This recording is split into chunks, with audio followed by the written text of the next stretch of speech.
नमस्कार, अध्ययन अड्डा यूट्यूब चैनल पर मैं दुष्यंत सिंह आप सभी लोगों का एक बार फिर से बहुत बहुत स्वागत करता हूं। आज के इस वीडियो में हम यूपीपीएससी 2022 के रिगार्डिंग बात करने वाले हैं। जो भी नए एस्पिरेंट हैं, जो भी सोच रहे हैं कि हम 2022 के यूपीपीएससी एग्ज़ाम में बैठेंगे, उनके लिए ये वीडियो काफ़ी इम्पोर्टेंट होने वाला है। इस वीडियो में हम सबसे पहले जानेंगे कि एग्ज़ाम का पैटर्न क्या होता है, कितने एग्ज़ाम होते हैं, प्रीलिम्स में कितने पेपर होते हैं, मेंस में कितने पेपर होते हैं, जीएस के कितने पेपर होते हैं मेंस में, इसके साथ साथ ऑप्शनल के कितने पेपर होते हैं, कितना मैक्सिमम मार्क्स होता है उनका, और जीएस के जो जितने भी पेपर होते हैं जीएस 1, जीएस 2, जीएस 3, जीएस 4, उनमें कौन कौन सी सब्जेक्ट से क्वेश्चन पूछे जाते हैं, यानी उनका सिलेबस क्या है, इस चीज़ के बारे में भी डिस्कशन करेंगे। और सबसे इम्पोर्टेंट चीज़ हम आज के वीडियो में जो डिस्कस करने वाले ये हैं कि आप अगर किसी भी कोचिंग संस्थान में नहीं पढ़ रहे हैं, आपने कहीं से भी कोई कोर्स नहीं खरीदा है, या आप सेल्फ स्टडी करना चाहते हैं, मतलब आप खुद अपने आप पढ़ाई करके यूपीपीसीएस 2022 एग्ज़ाम को देना चाहते हैं, तो इस वीडियो को ज़रूर देखें। हो सकता है ये वीडियो थोड़ा सा लंबा हो, तो जो भी इसको स्किप कर रहे हैं वो पहले से ही, मैं उनसे कहूँगा कि वो पहले से ही वीडियो को छोड़कर जा सकते हैं। और जो लोग यूपीपीएससी 2022 को लेकर के सीरियस हैं, वो इस वीडियो पे बने रहें। मैं आशा करता हूँ कि उनको इस वीडियो से बहुत सारी ऐसी चीज़ें देखने को मिलेंगी, बहुत सारी ऐसी जानकारियाँ मिलेंगी जो कि उनकी प्रिपरेशन के लिए काफ़ी इम्पोर्टेंट होने वाली है। तो सबसे पहले तो आप ये सोच रहे हो कि अगर मैं यहाँ पे कोई एडवर्टाइजमेंट कर रहा हूँ या किसी भी चीज़ का कर रहा हूँ, तो मैं सबसे पहले इस चीज़ को आपके दिमाग से निकाल देना चाहता हूँ, मैं कोई कोचिंग इंस्टीट्यूट नहीं चलाता हूँ। और दूसरी इंपॉर्टेंट चीज़ ये है कि मैं भी आप सभी भाइयों की तरह एक एस्पिरेंट हूँ, और मुझे बड़ी खुशी होगी कि जो चीज़ें मुझे पता हैं या जिन चीज़ों का भी मुझे थोड़ा बहुत ज्ञान है, मैं उन्हें आप तक पहुंचा सकूं, या फिर मैं आप लोगों से उस चीज़ को शेयर कर सकूं। वो आपके लिए अगर 5% भी अगर किसी चीज़ में हेल्पफुल रहती है, तो ये मेरे लिए काफ़ी खुशी की बात होगी। दूसरी चीज़, इस वीडियो में हम जो डिस्कशन करेंगे, यानी कि पूरे एग्ज़ाम पैटर्न का, कितने पेपर होते हैं, क्या क्या कैसे कैसे होता है, इस सब के बारे में डिस्कशन करेंगे। इसके साथ साथ आप सेल्फ स्टडी करके कैसे यूपीपीएससी 2022 को क्रैक कर सकते हैं, उसके बारे में भी फुल मैं यहाँ पे आपको बताने वाला हूँ। दूसरी चीज़, अगर हम सेल्फ स्टडी करते हैं, अगर हम सेल्फ अपने आप तैयारी कर रहे हैं, घर पे तैयारी कर रहे हैं, वैसे तो बहुत सारी कोचिंग्स हैं, दिल्ली, इलाहाबाद, चाहे तो आप चले जाइए, बाज़ार बना हुआ है। और दूसरी चीज़, उनकी जो फ़ीस है वो भी काफ़ी मोटी है, और हर कोई इतना कैपेबल नहीं होता कि अच्छी खासी फ़ीस देके या अच्छी खासी मोटी रकम देके इन कोचिंग संस्थानों में प्रवेश ले सके। लेकिन एक सबसे महत्वपूर्ण चीज़ ये है कि बहुत से लोग सोचते हैं कि क्या बिना कोचिंग के या बिना किसी कोचिंग संस्थान में पढ़े यूपीपीएससी या कोई भी स्टेट पीसीएस का एग्ज़ाम निकाला जा सकता है। तो अगर आप सोचें थोड़ा सा कि क्या आज तक जितने भी लोगों ने यूपीपीसीएस या कोई भी स्टेट पीसीएस का एग्ज़ाम निकाला है, क्या वो सभी किसी न किसी कोचिंग संस्थान में पढ़े थे? तो जाहिर सी बात है कि नहीं पढ़े होंगे। और ऐसे बहुत से उदाहरण हैं, ऐसे बहुत से एग्जाम्पल हैं कि लोगों ने सेल्फ स्टडी कर करके ही बहुत सारे बड़े से बड़े एग्ज़ाम, यूपीएससी तक के एग्ज़ाम लोगों ने सेल्फ स्टडी से निकाले हैं। तो अगर सिंगल आदमी, यानी कि अगर इस दुनिया का कोई भी आदमी अगर एग्ज़ाम निकाल सकता है, तो इसका मतलब है वो चीज़ पॉसिबल है। ठीक है, इम्पॉसिबल इसको हम तब कह सकते हैं कि जब कोई ऐसा आदमी हो, किसी ने आज तक सुना ही नहीं हो किसी ने कि सेल्फ स्टडी करके किसी ने एग्ज़ाम निकाला है। यानी अगर एक भी आदमी ने अगर एग्ज़ाम कभी निकाला होगा, तो इसका मतलब है ये चीज़ पॉसिबल है, यानी इम्पॉसिबल तो नहीं है। तो अगर एक व्यक्ति भी इस एग्ज़ाम को सेल्फ स्टडी से निकाल सकता है, तो इसका सीधा सीधा मतलब ये है कि आप भी इस एग्ज़ाम को अगर सीरियसली अगर इसकी तैयारी करें, गंभीरता से, डेडिकेशन के साथ, डिटर्मिनेशन के साथ इस चीज़ की तैयारी करें, तो आप भी बड़े से बड़े एग्ज़ाम को क्रैक कर सकते हैं। तो यहाँ पे पूरे पैटर्न के साथ में तैयारी कैसे करनी है, क्या पढ़ना है, क्या नहीं पढ़ना है, क्या छोड़ना है, और सिलेबस जो है इसका क्या है, इसके साथ साथ आप कौन सी, मतलब एक सामान्य सी किताबें मैं आपको बताऊंगा, जो चीज़ें आपको इजीली अवेलेबल कहीं से भी हो सकेंगी, उन बुक्स के नाम मैं आपको बताऊंगा, जो मैं खुद जिनको पढ़ता हूं, मैं उनको आपको रिकमेंड करने की कोशिश करूंगा, और एक आपको एक इसकी इमेज बना करके बताऊंगा कि किस तरीके से आप कौन सी चीज़ को किस तरीके से पढ़ के आप इस एग्ज़ाम को इजीली निकाल सकते हैं। ठीक है, तो सबसे पहले एग्ज़ाम के पैटर्न को समझते हैं। यूपीपीएससी का जो एग्ज़ाम होता है, ये 3 चरणों में होता है। सबसे पहले प्रीलिम्स, उसके बाद में जो प्रीलिम्स क्वालिफाई करते हैं, शॉर्टलिस्ट किया जाता है उनको मेंस के लिए। ठीक है, मेंस होने के बाद में जो लोग मेंस एग्ज़ाम को क्वालिफाई करते हैं, उसके बाद में उनका होता है इंटरव्यू। ठीक है, तो जो प्रीलिम्स होता है आपका, प्रीलिम्स में 2 पेपर होते हैं, पेपर 1 और पेपर 2। ठीक है, 2 पेपर होते हैं। पेपर 1 जो होता है आपका वो जनरल स्टडीज़ का होता है। जनरल स्टडीज़, इसमें सारी आपकी सामान्य अध्ययन से जुड़ी हुई विषयों से संबंधित क्वेश्चन पूछे जाते हैं। 150 प्रश्न इस प्रीलिम्स में आते हैं और 200 मार्क्स के इसका जो है मैक्सिमम मार्क्स होते हैं, मतलब लगभग 1.33 मार्क्स जो होते हैं अलॉट किए जाते हैं ईच क्वेश्चंस के लिए, ठीक है। अब इसके बाद में नेगेटिव मार्किंग, ठीक है, नेगेटिव मार्किंग भी आपकी होती है। नेगेटिव मार्किंग होती है आपकी 1/3, ठीक है, यानी एक प्रश्न के लिए आपको जितने अंक दिए जा रहे हैं, अगर आप एक गलत उत्तर देते हैं तो उस अंक के लिए जो सही अंक निर्धारित हैं, सही उत्तर के लिए जितने अंक निर्धारित हैं उस अंकों का 1/3 आपका काट लिया जाएगा, मतलब 1/3 आराम से समझ सकते हैं। नेगेटिव मार्किंग होती है इसमें। पेपर 2 में भी नेगेटिव मार्किंग होती है। पेपर 2 जो होता है आपका CSAT का होता है, civil service aptitude test, CSAT का। और ये जो एग्ज़ाम होता है CSAT वाला जो पेपर होता है ये क्वालिफाइंग नेचर का होता है। इसमें आपको कोई भी स्कोर करने की ज़रूरत नहीं है, आपको सिर्फ 33% इसमें लाना होता है, ठीक है। ये क्वालिफाइंग नेचर का होता है। इसमें 100 क्वेश्चंस होते हैं 200 मार्क्स के, ठीक है, और हर क्वेश्चन 2 मार्क्स का होता है। ये जो है पैटर्न है ये प्रीलिम्स का पैटर्न है, ठीक है। जो मेंस के लिए शॉर्टलिस्ट किए जाते हैं बच्चे, मेंस के लिए जो निकाले जाते हैं वो प्रीलिम्स के जो पेपर फर्स्ट होता है GS वाला उसके बेस पे निकाले जाते हैं। जो प्रीलिम्स की कट ऑफ बनती है वो पेपर फर्स्ट यानी जो GS का पेपर होता है उसके आधार पर बनती है। CSAT केवल क्वालिफाइंग नेचर का होता है। अब जो बच्चे प्रीलिम्स को निकाल लेंगे उसके बाद में उन्हें मेंस के लिए बुलाया जाता है। अच्छा, मेंस में जो पेपर होते हैं कुल 8 पेपर होते हैं आपके मेंस में, ठीक है। अब पेपरों को देख के नहीं घबराना है, मैं आपको इतने अच्छे तरीके से इस चीज़ को समझाने की कोशिश करूंगा कि हो सकता है आप अगर ये वीडियो पूरा देखते हैं तो उसके बाद में आपके अंदर भी ये विश्वास पैदा हो जाए, ये विश्वास आपके अंदर जाग जाए कि हाँ हम भी इस एग्ज़ाम को आसानी से निकाल सकते हैं। तो 8 पेपर होते हैं मेंस में, ठीक है। जनरल हिंदी 150 मार्क्स का होता है, ठीक है। ऐसे ही ऐसे ये भी 150 मार्क्स का होता है। ऐसे आपको ऐसे वाले पेपर में आपको 3 ऐसे लिखने होते हैं, ठीक है। 3 ऐसे आपको लिखने होते हैं। 3 अलग अलग टॉपिक्स से आपको ऐसे पूछे जाते हैं और हर टॉपिक में आपको जैसे किसी भी पॉइंट से संबंधित कोई टॉपिक दे रखा होगा उसमें आपको 3-3 ऐसे दिए जाएंगे। उन 3-3 ऐसेज में से आपको एक ऐसे करना है, मतलब 3 आपको ऑप्शन दिए जाएंगे। उन ऑप्शंस में से आप कोई भी एक टॉपिक चुन सकते हैं, उस पर अपना निबंध लिख सकते हैं। इस तरीके से इसमें भी 3 होंगे, 3 में से 1 इसमें से करना होगा, 3 में से 1 इसमें से करना होगा, 3 में से 1 इसमें से करना होगा। कुल मिला के 3 ऐसे आपको 50-50 मार्क्स के यानी 150 मार्क्स के आपको लिखने होते हैं। GS फर्स्ट होता है, सामान्य अध्ययन प्रथम पेपर, ठीक है, ये 200 का, यानी GS 1, GS 2, GS 3, GS 4, ये 4 GS के पेपर होते हैं आपके। चारों GS के पेपर जो होते हैं आपके 200-200 मार्क्स के होते हैं। इसके बाद में आता है आपका ऑप्शनल सब्जेक्ट। ऑप्शनल आप अपनी रुचि के आधार पर जो सब्जेक्ट, काफ़ी सारे जो है सब्जेक्ट दे रखे होते हैं। UPPSC का जो नोटिफिकेशन आता है उसमें बहुत सारे सब्जेक्ट दे रखे होते हैं। हिस्ट्री ले सकते हैं आप, हिंदी लिटरेचर ले सकते हैं आप, लोक प्रशासन पब्लिक एडमिनिस्ट्रेशन जो है वो भी ले सकते हैं आप। तो ये तो ऑप्शनल का चुनाव अपने आधार पर आप कर सकते हैं। आप जिस चीज़ में अच्छे हैं, जो चीज़ आपको रुचिकर लगती है, इंटरेस्टिंग लगती है, उसके हिसाब से आप अपने ऑप्शनल का चयन करें। ऑप्शनल का चयन ये सोचकर कभी ना करें कि किस सब्जेक्ट में सबसे ज़्यादा सिलेक्शन हुए हैं या किस सब्जेक्ट के किस ऑप्शनल में सबसे ज़्यादा रिजल्ट रहता है, उस रिजल्ट को देख करके कभी भी आप अपने ऑप्शनल का चुनाव न करें। ऑप्शनल के चुनाव के लिए आप अपनी रुचि पर ध्यान दें। आपकी रुचि किस चीज़ में अच्छी है, आप किस चीज़ में बेटर कर सकते हैं, ठीक है। अपना जो भी प्लस पॉइंट है, अपना जो भी स्ट्रॉन्ग फील्ड है, उस फील्ड को आधार बनाते हुए, बेस बनाते हुए आप अपने ऑप्शनल का चयन करें। तो ऑप्शनल पेपर जो 2 होते हैं, आप एक सब्जेक्ट चुनेंगे, उस एक सब्जेक्ट के 2 पेपर होंगे, 200-200 मार्क्स के ये पेपर होंगे, ठीक है।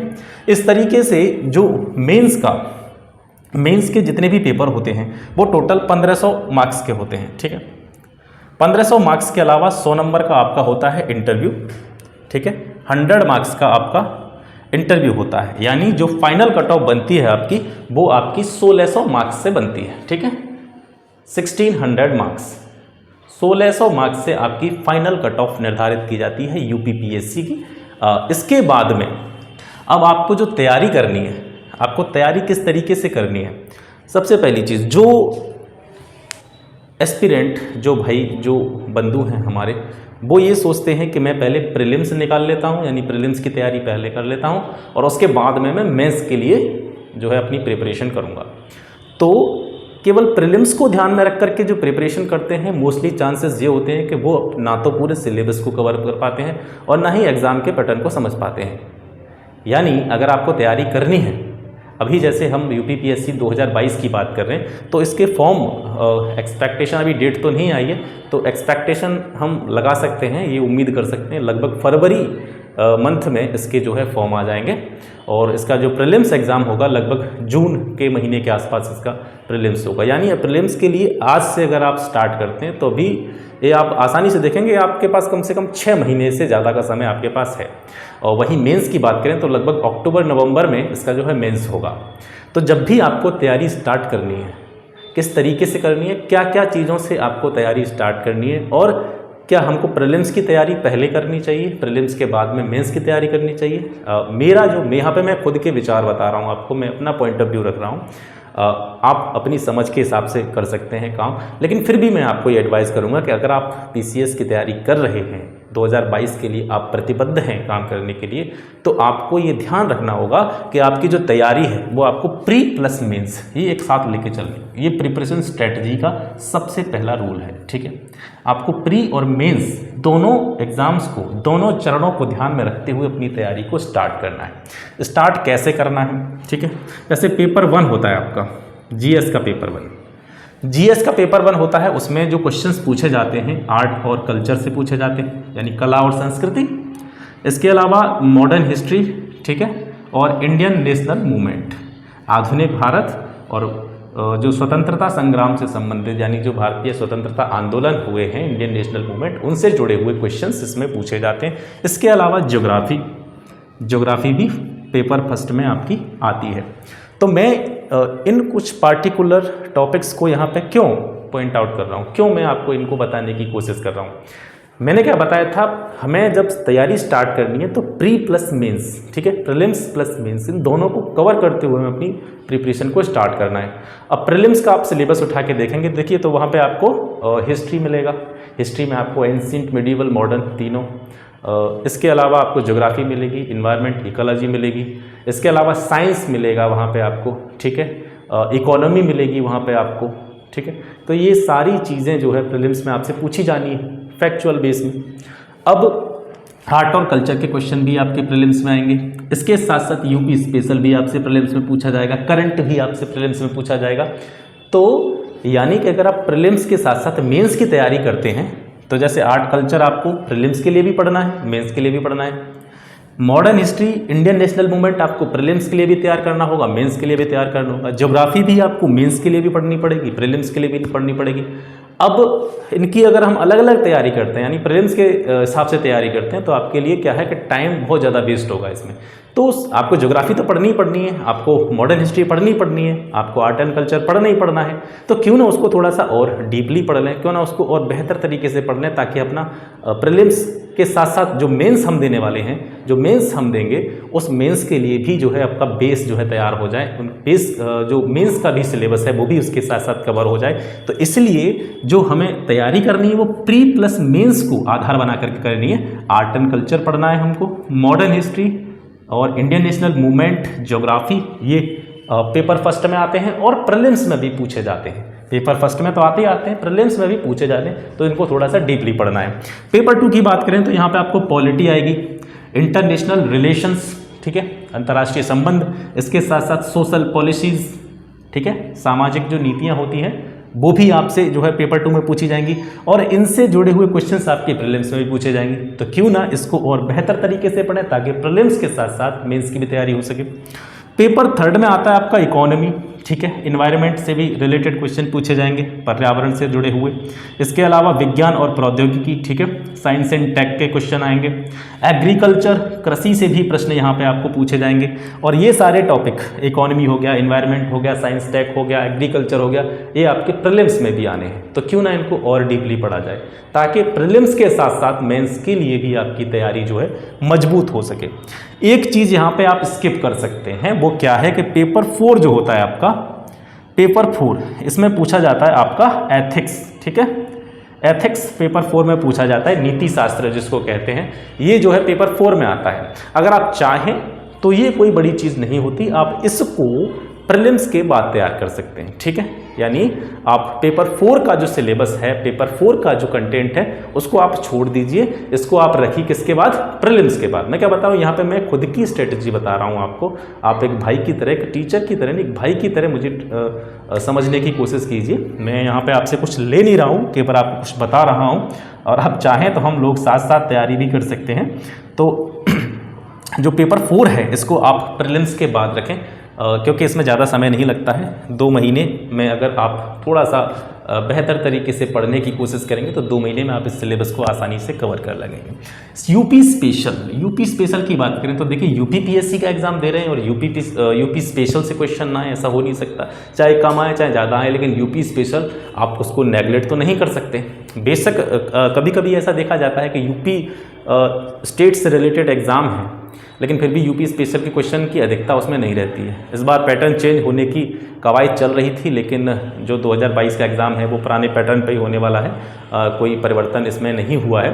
तो यूपी स्पेशल है, क्योंकि यूपी का एग्ज़ाम है तो यूपी स्पेशल को आप नज़रअंदाज नहीं कर सकते। यूपी स्पेशल आपको पढ़ना ही पड़ेगा।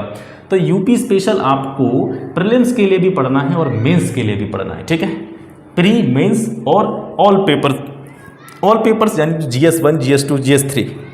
GS4 में यूपी स्पेशल नहीं आएगा। तो GS1, GS2, GS3 में जो सब्जेक्ट हैं आपकी, जिन सब्जेक्ट्स के बारे में मैंने बताया, उनको हो सकता है यूपी से जोड़कर क्वेश्चन पूछे जाएं। जैसे मान लीजिए ज्योग्राफी है तो ज्योग्राफी को यूपी से जोड़ के क्वेश्चन पूछा जा सकता है। साइंस टेक है तो उसको भी यूपी से जोड़ के क्वेश्चन पूछा जा सकता है। ठीक है, हिस्ट्री है, हिस्ट्री को भी यूपी से जोड़ के क्वेश्चन पूछा जा सकता है। तो यूपी स्पेशल को आप नेगलेक्ट नहीं कर सकते।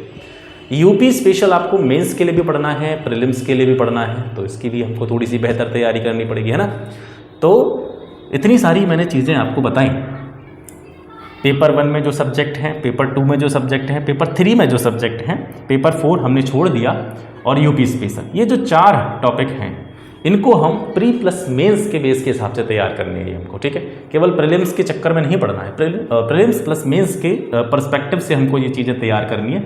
इसके अलावा जो सबसे इंपॉर्टेंट चीज़ है ऑप्शनल जो भी आपका होगा, जो भी ऑप्शनल का चुनाव आप करते हैं, उस ऑप्शनल के लिए आप ये प्रतिबद्ध करें खुद को और ये विचार करें कि लगभग आपका जो सिलेबस है ऑप्शनल सब्जेक्ट का, उसका लगभग 60% सिलेबस आप बिफोर मेंस एग्ज़ाम कंप्लीट कर लें, यानी 6 महीने हैं।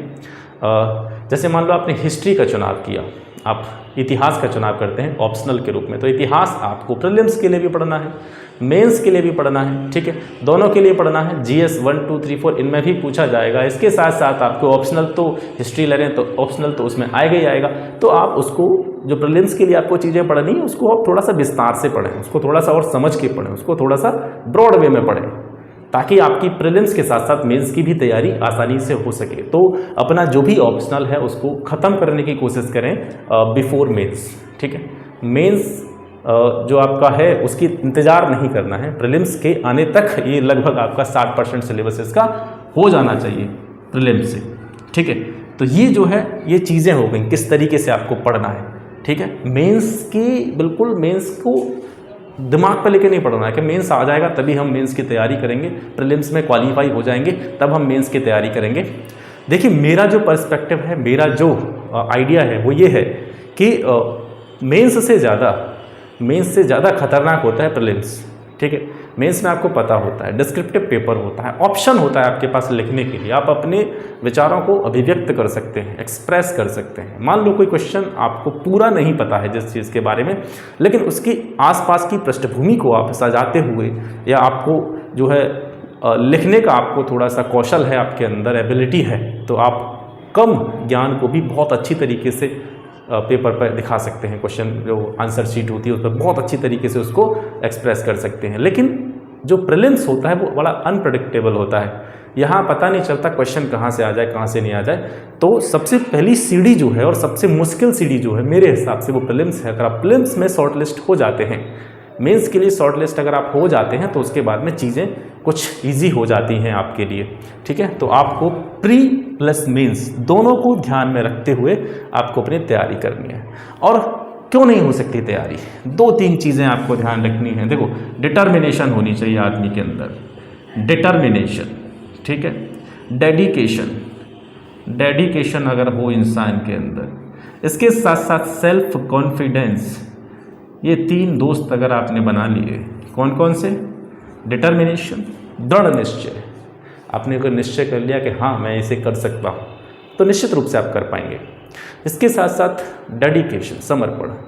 किसी भी चीज़ के लिए जब तक हम अपना समर्पण नहीं करेंगे, डेडिकेशन नहीं करेंगे, खुद को डेडिकेट नहीं करेंगे, उस चीज़ को जिएंगे नहीं, तब तक हम उस चीज़ के लिए जो मेहनत जितनी चाहिए हमको, जितना परिश्रम हमको करना है, वो हम नहीं कर पाएंगे। और तीसरी और सबसे इम्पोर्टेंट चीज़, किसी भी काम को करने के लिए आपको खुद पर विश्वास होना जरूरी है, कॉन्फिडेंस होना जरूरी है, सेल्फ कॉन्फिडेंस। हाँ मैं कर सकता हूँ, ठीक है। बार बार ये नहीं अरे यार हमसे नहीं हो पाएगा, कैसे करेंगे, कैसे करेंगे, ये चीज़ें नहीं होनी। सेल्फ कॉन्फिडेंस आपका जो है बूस्ट होना चाहिए, अच्छा होना चाहिए, आप बिल्कुल कॉन्फिडेंट आपको रहना है। तो 3 चीज़ें, डेडिकेशन, डिटर्मिनेशन, सेल्फ कॉन्फिडेंस। 3 दोस्त, ये 3 मित्र आप बनाएंगे। बाकी कोई मित्र मत बनाओ, आसपास कोई किसी की तरफ देखने की आपको ज़रूरत नहीं है।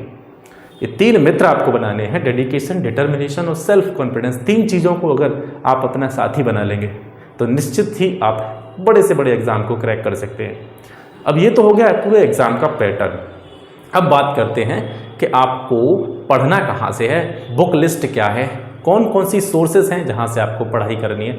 ये सबसे इम्पोर्टेंट पार्ट होने वाला है इस वीडियो का, ठीक है। तो अब जानेंगे कि कौन कौन सी बुक्स से आप पढ़ें, कौन कौन से नोट्स मंगाएं या ना मंगाएं। अब देखो चारों तरफ हल्ला होता है भाई उस कोचिंग के नोट्स मंगाओ, या मैं किसी कोचिंग का नाम नहीं ले रहा हूँ। बहुत अच्छी अच्छी कोचिंग्स हैं, बहुत अच्छे अच्छे टीचर हैं, लेकिन आप एक अंदाज़ा लगाइए कि जो टीचर पढ़ा रहे हैं कोचिंग्स में, क्या वो ज्ञान लेके पैदा हुए थे? नहीं हुए थे ना। उन्होंने जो भी अचीव किया है, उन्होंने जो भी आपको वो आउटपुट दे रहे हैं, जो भी वो आपको ज्ञान दे रहे हैं, या जो भी आपको कंटेंट प्रोवाइड कर रहे हैं, वो कहाँ से कर रहे हैं? सीधी सी बात, सबसे पहला जो प्राइमरी सोर्स है वो है बुक्स। बुक्स से अगर वो कोई चीज़ें निकाल सकते हैं तो ये इम्पॉसिबल नहीं है, आप भी बुक्स के द्वारा बहुत अच्छी तरीके से अपनी तैयारी कर सकते हैं। तो अब मैं आपको बुक्स के बारे में बताता हूँ कि आपको कौन कौन सी बुक्स पढ़नी है, कहाँ से नोट्स मंगाने या बिल्कुल नहीं मंगाने हैं, ठीक है। इन चीज़ों पर डिस्कशन कर लेते हैं। बुक लिस्ट की बात कर लेते हैं कि आपको कौन कौन सी किताबें लेनी हैं जिनसे आप अपनी तैयारी को स्टार्ट कर सकते हैं। तो सबसे पहले अगर हिस्ट्री के रिगार्डिंग बात करें तो हिस्ट्री आपको पता है 3 भागों में डिवाइड ये की जाती है, एंशिएंट, मिडाइवल और मॉडर्न, ठीक है। प्राचीन, मध्यकालीन और आधुनिक। प्राचीन भारत के लिए आप सिर्फ एक बुक खरीदें, सतीश चंद्रा, ठीक है। सतीश चंद्रा की बुक आप प्राचीन भारत के लिए ले सकते हैं। एक सबसे बुकों का जो बुक्स का चुनाव हमको करना है या हमको तैयारी करनी है, उसके लिए हमको सबसे इम्पोर्टेंट चीज़ जो याद रखनी है वो ये है कि आप किताबों का गट्ठर अपने यहाँ जमा न करें। मतलब बहुत सारी ढेर सारी किताबें आपको नहीं पढ़नी है, क्योंकि ढेर सारी किताबें आप बेशक खरीद के रख लो। एक ही सब्जेक्ट की आप 10-10 किताबें खरीद के रख सकते हैं, लेकिन उनसे क्या होगा, आप उन किताबों में से एक सिंगल बुक का भी रिवीजन नहीं कर पाएंगे मल्टीपल टाइम। तो एक बुक को अगर आप मल्टीपल टाइम बार पढ़ेंगे, ठीक है, मल्टीपल बुक्स को वन टाइम पढ़ने से कोई आपको फ़ायदा नहीं होगा, ये आपके लिए फ्रूटफुल नहीं रहेगी। लेकिन आप किसी एक बुक को मल्टीपल टाइम बार पढ़ते हैं, ठीक है, कई बार उस बुक को आप पढ़ते हैं, तो ये ज़्यादा बेटर रिजल्ट देती है। तो आपको किताबों का गट्ठर नहीं जमा करना है, बिल्कुल सीमित सोर्सेज अपनी रखनी है। देखिए सफलता का एक सबसे बड़ा नियम होता है कि आपकी सोर्सेज जितनी सीमित रहेंगी, सीमित सोर्सेज का मतलब यह है कि आप ऐसा नहीं कि आप सिलेबस को ही कवर न कर पाएँ, आप अपनी सोर्सेज को इतनी सीमित कर दें कि आपका जो सिलेबस है आप उसके क्राइटेरिया को भी फिल नहीं कर पा रहे हैं। मतलब ऐसी बुक्स, सीमित सोर्सेज का मेरा मतलब ये है कि केवल वो बुक्स खरीदनी है जिससे आपका जो सिलेबस है वो कंप्लीट हो जाए, ठीक है। आपको बहुत सारे पब्लिकेशंस अपने घर में जमा करके नहीं रखने हैं, आपको बस अपना सिलेबस देखना है कि ये बुक्स मेरे सिलेबस को फुलफिल कर रही हैं, बस ख़त्म। तो जो बुक्स आप खरीदेंगे अपने सिलेबस के अकॉर्डिंग, उनको आपको मल्टीपल टाइम बार पढ़ना है, मतलब बार बार उनको पढ़ना है।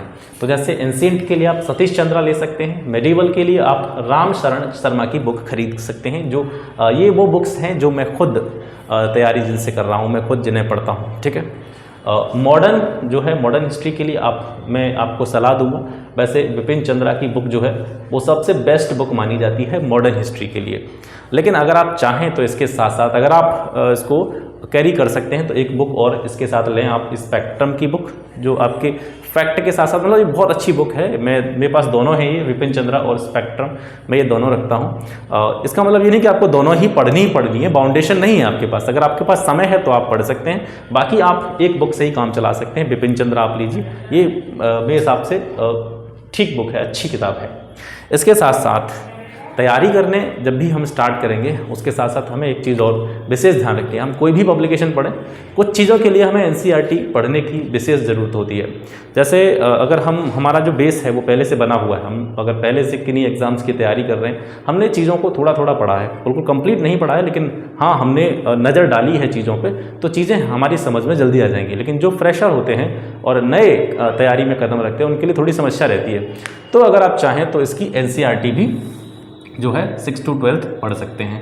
आप ये बोलेंगे भैया आप एक ही सब्जेक्ट के लिए आपने इतनी सारी बुक बता दी, एनसीईआरटी के लिए 3 किताबें 4 किताबें तो ये होगी, फिर पूरी एनसीईआरटी एक ही सब्जेक्ट के लिए इतनी सारी बुक्स कैसे?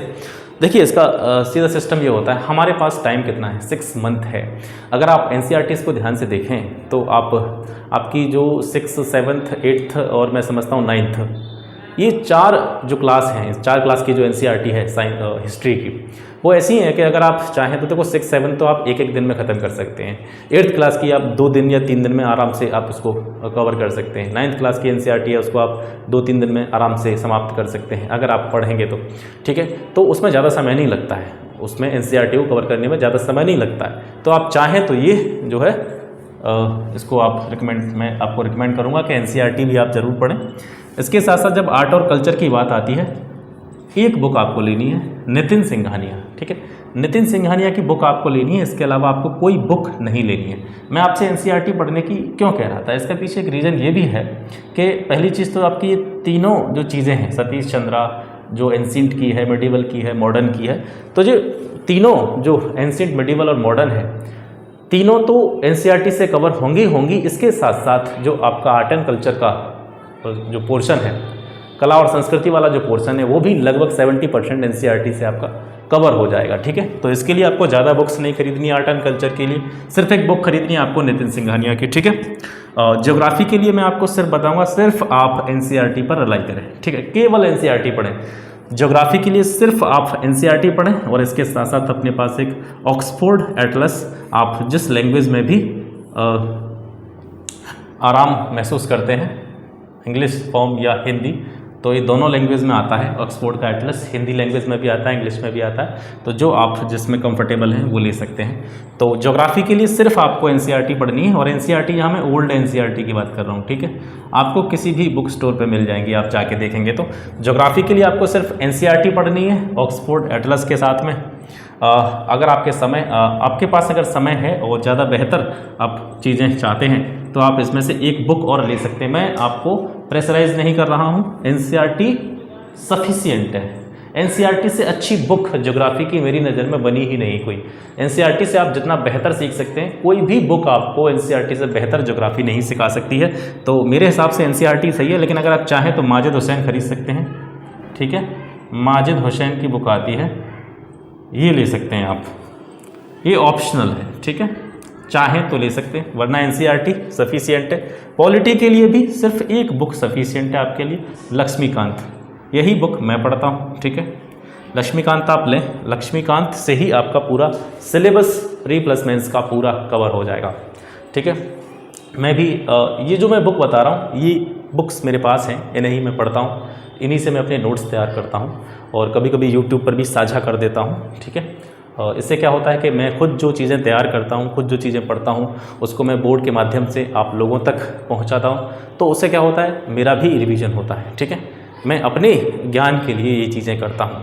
आप चाहें तो, अगर आपके ऊपर चॉइस है ये, अगर आप चाहें तो जैसे लक्ष्मीकांत की समरी है, हैंड रिटन नोट्स के माध्यम से मैं आपको प्रोवाइड करा सकता हूँ, ठीक है। हिस्ट्री है आपकी, एंशिएंट हो गई, मेडिवल होगी, मॉडर्न हो गई। एंशिएंट तो मैंने पूरा करा रखा है, मॉडर्न लगभग 70% मैंने पूरा करा दिया है, ठीक है। मेडिवल भी लगभग जो है ख़त्म हो चला है। इसके बाद में वर्ल्ड ज्योग्राफी में स्टार्ट करने वाला हूँ। तो चाहें तो आप इन बुक्स की समरी इस चैनल से देख सकते हैं, पढ़ सकते हैं।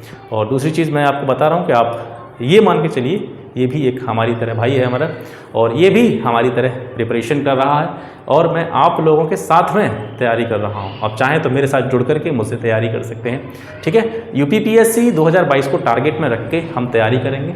जितनी बुक्स मैंने आपको यहाँ पे बताई हैं, चाहे लक्ष्मीकांत हो गई, चाहे एनसीईआरटी हो गई, इकोनॉमी के लिए हो गया, ठीक है, आर्ट एंड कल्चर हो गया, हिस्ट्री हो गया, इन सभी की बुक समरी मैं आपको प्रोवाइड करा दूँगा। अगर आप चाहेंगे तो अगर आप चाहते हैं तो नीचे कमेंट सेक्शन में कमेंट करके मुझे बता दें।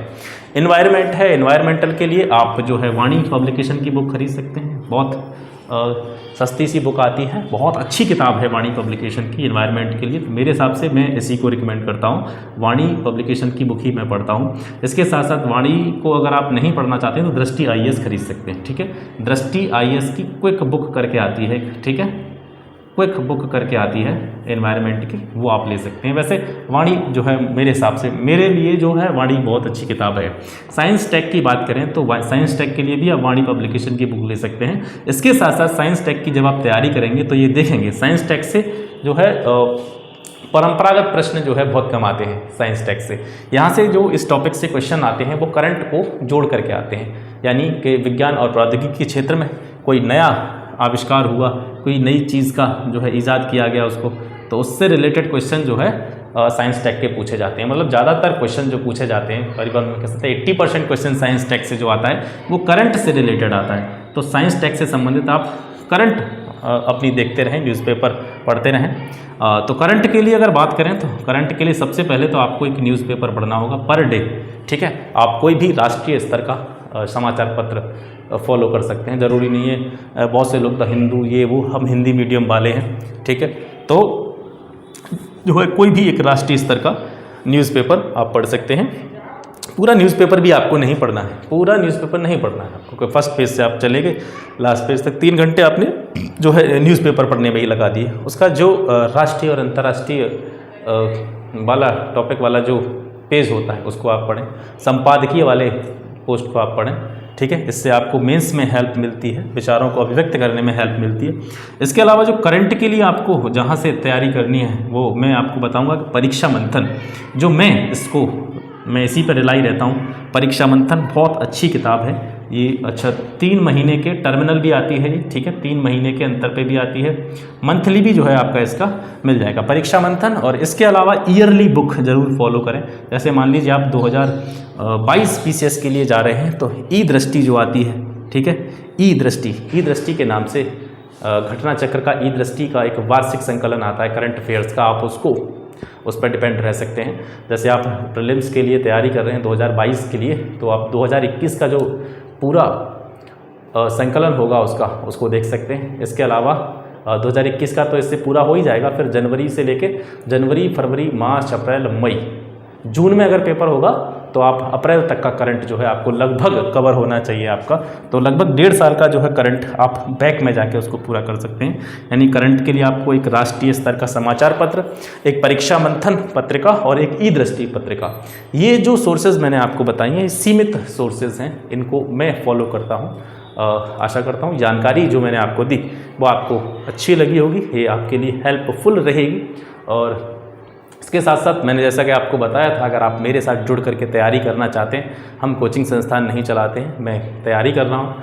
मेरे पास जो भी जानकारी होती है वो मैं आप लोगों से साझा करता हूँ। जो भी सब्जेक्ट्स होती हैं, हिस्ट्री, ज्योग्राफी, पॉलिटी, ठीक है, जो भी मैं नोट्स बनाता हूँ मैं वो आप लोगों के लिए डाल देता हूँ। तो अगर आप चाहते हैं ये सारी बुक्स जो मैंने यहाँ पे नॉमिनेट करी हैं, जिन बुक्स के नाम मैंने यहाँ पे लिखे हैं, उन सभी बुक्स की समरी आप चाहें तो मेरे साथ जुड़ करके पढ़ सकते हैं, और चाहें तो आप अपना सेल्फ स्टडी कर सकते हैं। आप अगर UPPCS 2022 के लिए तैयारी कर रहे हैं तो मेरी तरफ से आपको best of luck, good wishes हैं मेरी तरफ से आपके लिए। भगवान करे आप बहुत अच्छी तरीके से तैयारी करें और आने वाले एग्ज़ाम में सफलता की ऊंचाइयों को छुएं। कोई भी अगर आपको जानकारी किसी भी संबंध में चाहिए या इस वीडियो से रिगार्डिंग आपका कोई भी क्वेश्चन हो तो आप नीचे कमेंट बॉक्स में जाके कमेंट कर सकते हैं, मैं आपके प्रत्येक प्रश्न का जवाब दूंगा। इसके साथ साथ जो भी नई अपडेट आती रहेगी UPPCS 2022 के रिगार्डिंग वो आप तक समय से पहुंचा दी जाएगी। तो फिर मिलते हैं आपसे नेक्स्ट वीडियो में, तब तक के लिए नमस्कार।